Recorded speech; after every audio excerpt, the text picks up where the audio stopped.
Happy Monday po sa inyong lahat. At ayun, Happy National Bookstore. Charot. Happy National Pa-Baby Wave Day sa inyong lahat. Ayun, isang taon na nakalipas ang nung first day namin ni Aden dun sa mansyon. At ayan, ang sarap balik-balikan ng mga masasaya at matatamis na moments namin.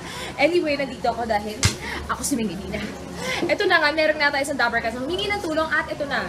Wala si JP ngayon, so si Jana ang kasama ko. Wala si Vico, si Vika. Si Vika ang aking kasama. So ito. Dear Mengilina, hello po, gusto ko pong mag-travel pero paano po, wala akong budget. Ano po kayang pwede kong gawin? Ano po ang may sasuggest nyo? Galing kay Cheryl Nava, isa sa ating FB follower. Ayan.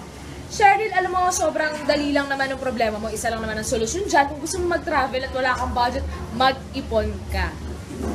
At ayan, Dapper Cats, ayan, natapasan naman ang ating session. Charot, ayun lang, Cheryl, mag-ipon ka. Kapag yung mga nakuha mong allowance, yung sweldo mo, ipunin mo siya kahit magtabi ka pa unti-unti hanggang sa makalikom ka ng malaking pera para may pag-travel ka na. Ganun lang yun. Kung wala kang budget, mag-ipon. Yun ang laging sagot kapag walang pera o kaya kapag walang budget, laging mag-ipon. Ayan, medyo mahirap lang, medyo magkakaroon na tayo ng struggle sa pag-ipon kasi marami tayong temptasyon na nakikita sa paligid na, alam mo yan, kapag meron tayong nakita isang bagay na gusto na natin itong bilhin.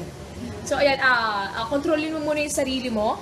Ayan, pigilan mo muna ang sarili mo na gumasa sa mga bagay na hindi naman ganun ka-importante, lalo na kung gusto mo talagang mag-travel. Ayan, actually, maganda yung naisip mo, masaya mag-travel. Mas okay na paggastusan ng pera ang pag-travel kaysa sa mga bagay. So, kaysa sa mga ibang bagay na ngayon mo lang gagamitin tapos sa huli din mo na rin magagamit. So, sayang. So, mas okay na, alam mo yun, yung ka gumasa sa mga bagay na makakadagdag sa pagkatao mo at yung magpapaligaya sa'yo ng pang mahabang panahon. Yung matatandaan mo ng mahabang panahon, hindi yung pang ngayon lang. So, ayun, Cheryl Nava, ang dami ko sinabi, pero gusto ko lang sabihin sa'yo, dahil wala kang budget, mag-ipon ka.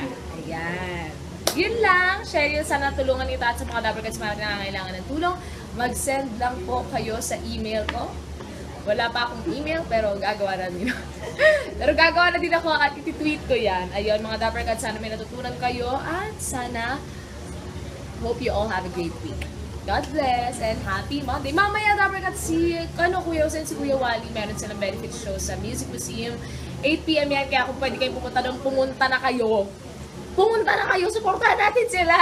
Hindi mo na nila ako dito. Tignan nyo nga akong kasama, hindi mo na nila ako. Alam mo, yun ang hirap eh. Yun ang hirap kapag, alam mo yun, yung sugot na uulat.